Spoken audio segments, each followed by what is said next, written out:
여러분께서도 다 보셨겠지만 영국의 프린스 해리 결혼식이 또 아주 대단하게 웅장하게 진행이 됐습니다.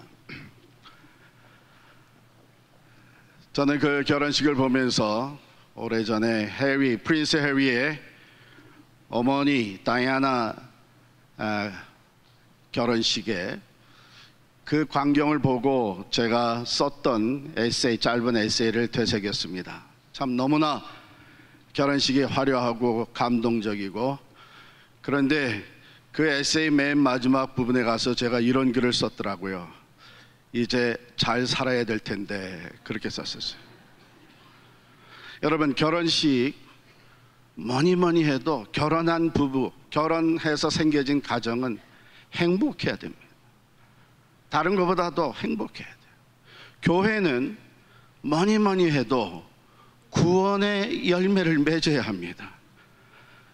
여러분께서 지금까지 교회 생활을 오래 해오셨습니다. 아마 몇 교회를 거쳐서 여기까지 오신 줄 믿습니다. 각 교회를 돌아보면 그 교회에 장점이 있고 자랑스러운 것이 있을 것입니다. 좋은 추억이 있을 것입니다.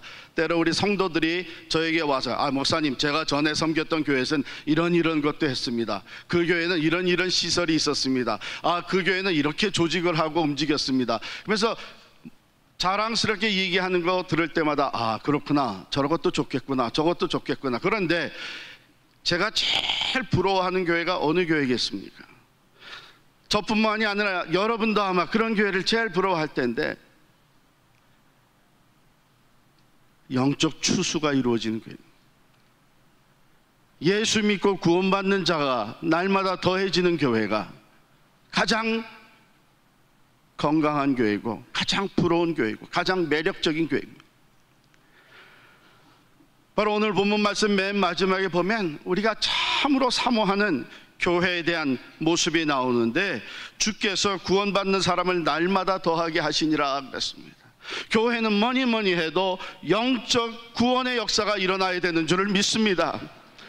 바로 그런 교회가 선교적 교회이고, 하나님은 이 땅에 맨 처음 생긴 교회, 탄생시킨 예루살렘 교회가 바로 선교적 교회였다고 하는 것을 여기에서 우리에게 소개해 주고 있습니다. 이 땅에 가장 먼저 세워졌던 이 교회, 선교적 교회로서 구원받는 사람이 날마다 더해지는 이 예루살렘 교회는 그러면 어떤 일에 힘썼던 교회인가?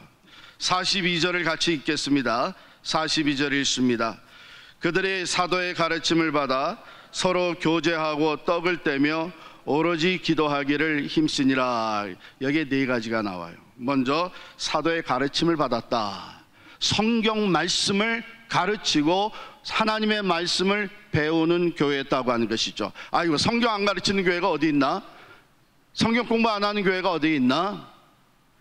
그게 우선순위가 되어 있어야 된다는 것입니다.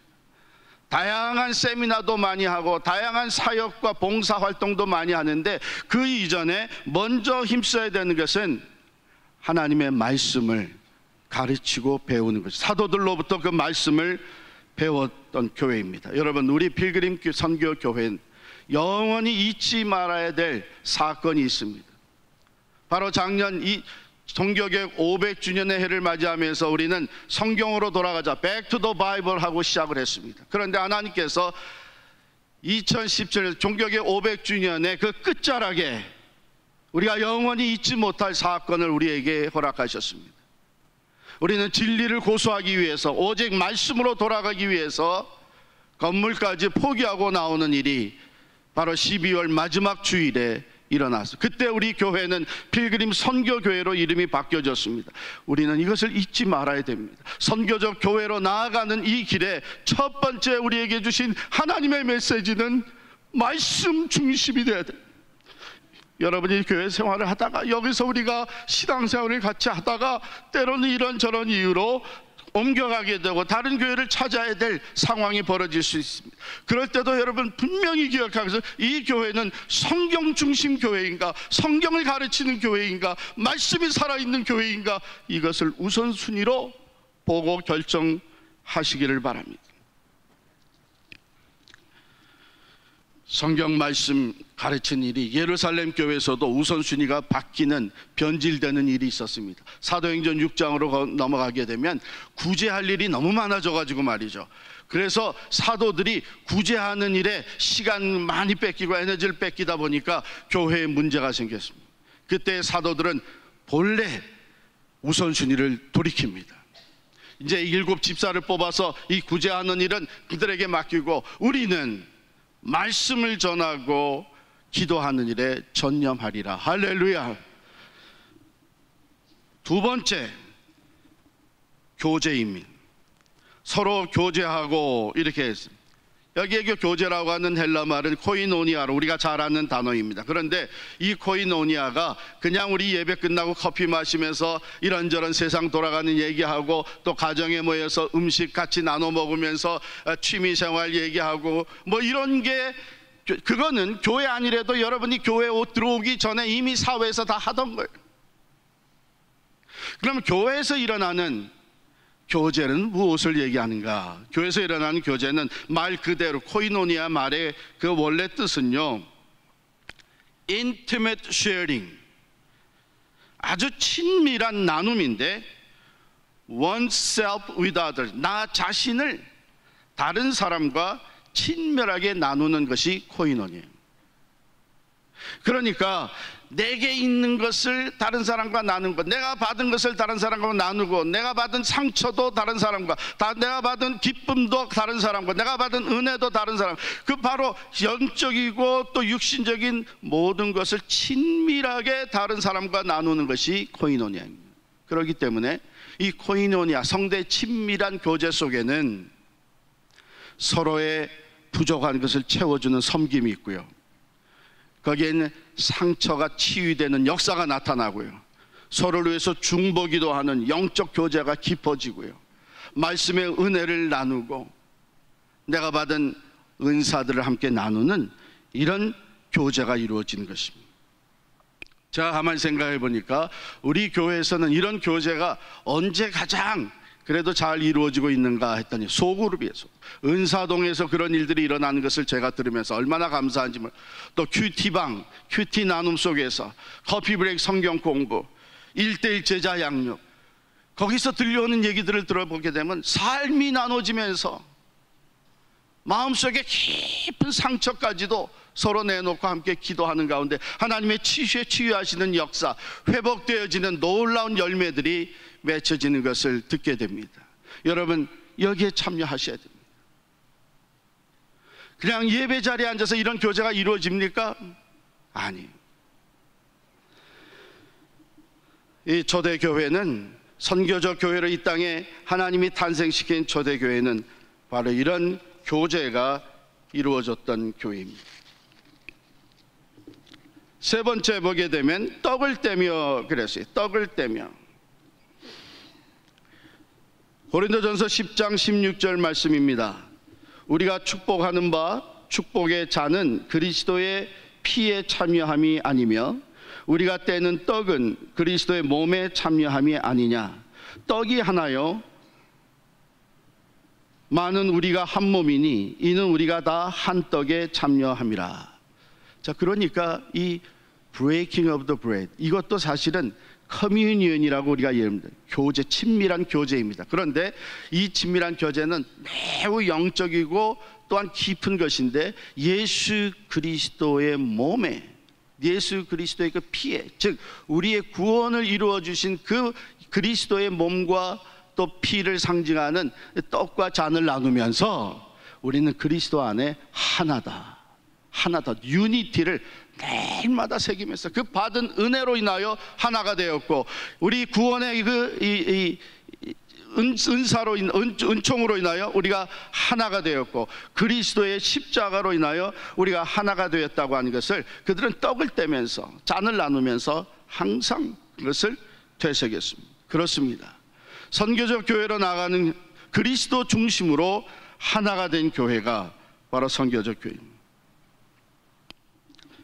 마지막으로 네 번째는 기도하기를 힘쓰니라 그랬어요. 기도하기를 힘쓰니라.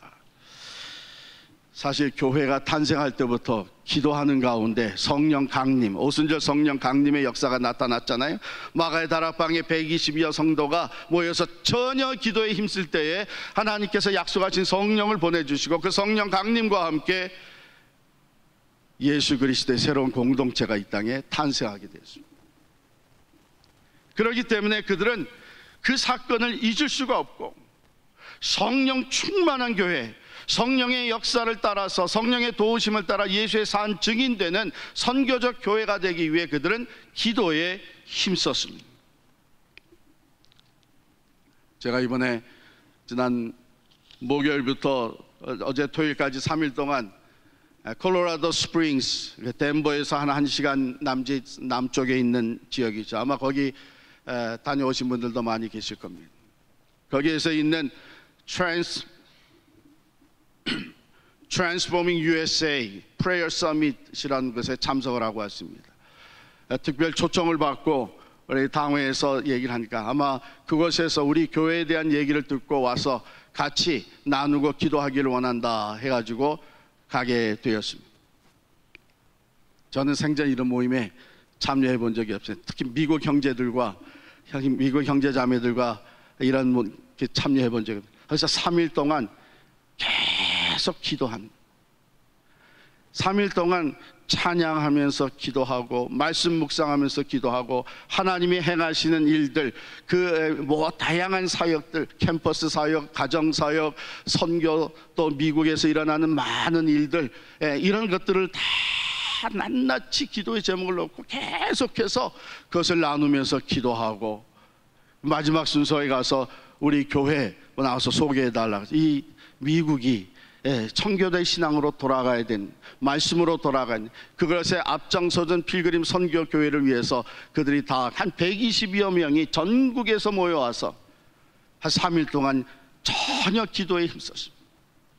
미국을 변화시켜 달라고 Transform USA 미국이 변화되어야 세계가 변화될 수 있고 하나님의 나라가 확장하는 일에 미국을 쓰시는 하나님 앞에 미국이 지금 변화되지 않으면 미래가 없다고 하는 것을 고백하면서 회개하면서 믿음으로 함께 기도하는 시간을 가졌습니다. 참으로 놀라운 체험을 제가 나름대로 했습니다. 여러분 3일 동안 그런 컨퍼런스 같은 데 가서 회의도 안 하고 뭐 다른 잡담도 없고 그저 3일 동안 계속 기도하는 시간을 가졌습니다. 마치고 돌아오는데 제 영이 좀 맑아진 것 같더라고요. 마음에 참 평안과 자유함이 있고 기도의 능력을 다시 한번 체험하게 된 그런 시간이었습니다. 왜 기도할 수밖에 없었느냐? 그들은 이구동성으로 하는 말이 기도는 영적 전쟁이기 때문입니다. 눈에 보이지는 않지만 이 지금 미국 땅에서 심각한 영적 전쟁들이 일어나고 있는데 백악관에서 캠퍼스에서 우리의 일터에서 각 가정에서 심지어는 교회 안에서도 참으로 우리가 입에 올리기에 부끄러울 정도의 영적 전쟁이 일어나고 있는 것을 우리들이 보면서 이게 심각합니다. 하나님께서 우리 교단 관계 해소 과정을 통해서 얼마나 기도하게 만드십니까? 그런데 제가 요즘 조금 느끼는 것이 이게 영적 탈진에 들어갔는지 이제 기도하는 게 굉장히 좀 느슨해진 것 같아요. 바로 그때 하나님께서 담임 목사 저를 그런 기도의 모임에 보내가지고 다시 불을 붙이게 하는 줄 믿습니다. 각오하세요. 할렐루야. 기도해야 우리가 삽니다. 기도해야 영적 전쟁을 전쟁에 이길 수가 있습니다.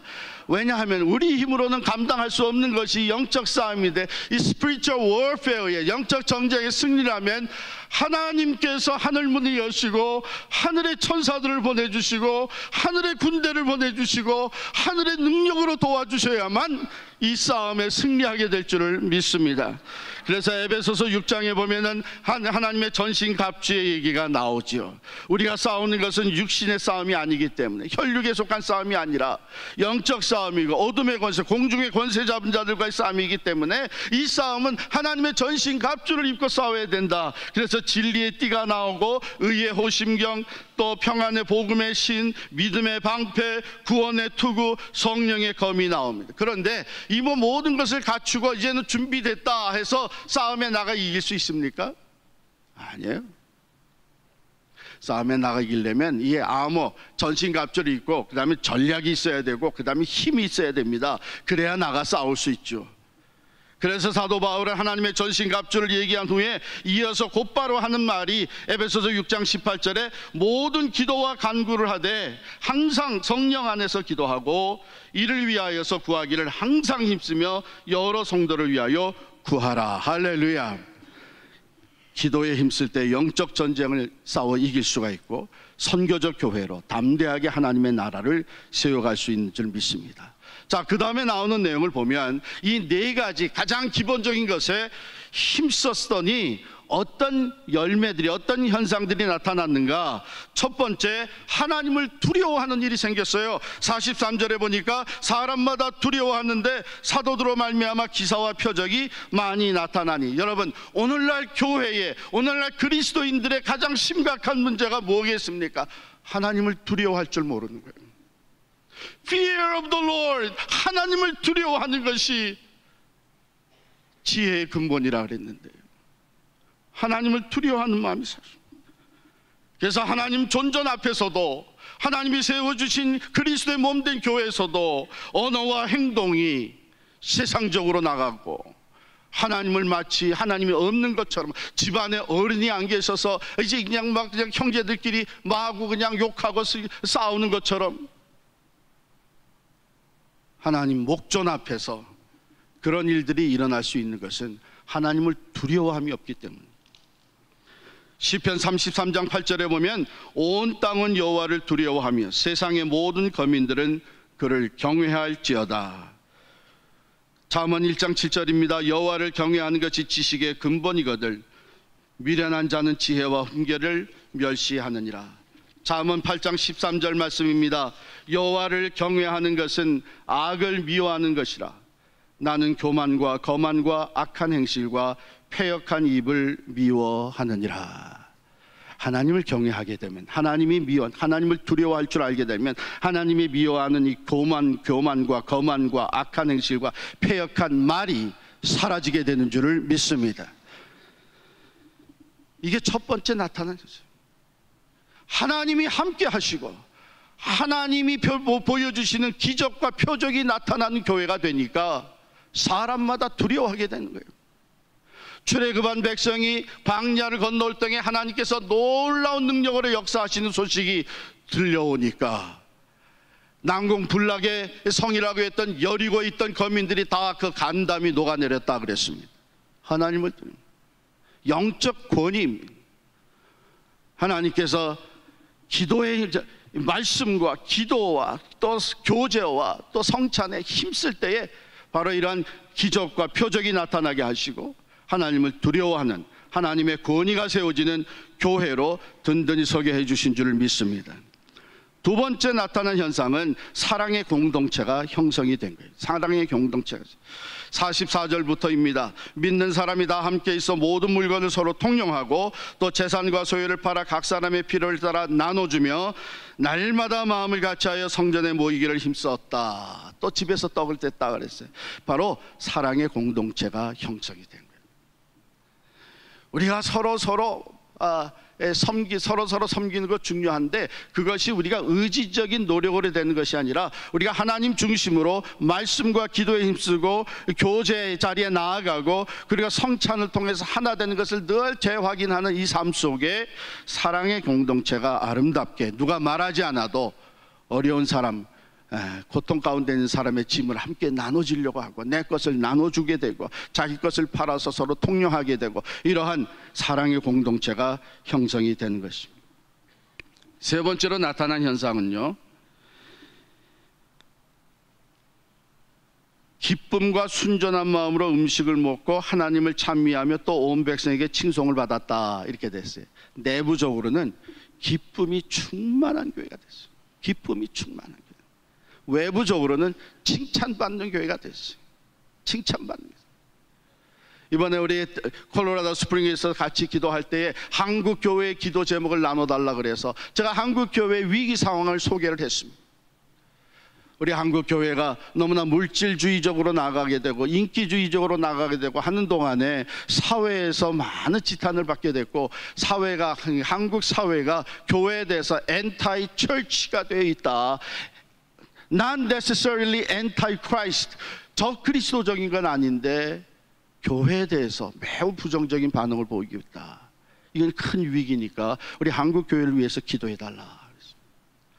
여러분, 하나님을 믿는 사람들, 예수 그리스도의 제자들, 예수 그리스도의 몸된 교회는 주변 사람들에게 칭찬받는 교회, 칭찬받는 사람들이 돼야 될 줄을 믿습니다. 내부적으로는 기쁨이 충만했어요. 사랑의 공동체가 되다 보니까 기쁜 거예요. 모이면 항상 기쁘고 그 모임의 자리에 더 나아가고 싶고 이런 현상이 나타납니다. 마지막으로 구원받는 사람을 날마다 더하게 하시니라. 날마다 더하게. 자, 여기서 우리가 한 가지 생각해야 되는 것은 우리가 정말로 힘써야 되는 것. 우리가 어떻게 해서든지 나가서 전도해서 더 많은 사람 데려오고, 물론 해야 돼요. 필요한 거예요. 그런데 오늘 성경 말씀을 가르쳐 주는 것은 진정한 교회 성장, 즉 구원받는 자의 수가 날마다 더해지는 진정한 교회 성장은 우리 힘으로 하는 것이 아니라 하나님께서 이루어 주시는 것인 줄을 믿습니다. 주께서 구원받는 사람을 날마다 더하게 하셨다. 왜? 하나님을 기쁘시게 하는 교회였기 때문에. 그러므로 우리가 힘써야 되는 것은 가장 기본적인 것, 우리가 너무나 잘 알고 있는 것, 그런데 그것에서부터 쉽게 나태해질 수 있는 것, 말씀, 성경 공부, 성도의 교제, 소그룹으로 모여서 친밀하게 삶을 나누는 교제, 성찬을 통해서 하나를 이루어가는 삶, 그리고 영적 싸움을 위해 기도에 힘쓰는 것. 우리는 이 네 가지를 힘쓸 때에 하나님을 두려워하는 일들이 우리 가운데 표적과 기사들로 나타나게 될 것이고, 아름다운 기쁨이 충만한 사랑의 공동체가 형성이 되고, 또한 외부적으로 칭찬받는 교회가 되어서 하나님께서 즐거이 구원받는 자의 수를 더해 주시는 선교적 교회가 될 줄을 믿습니다. 기도하십시다.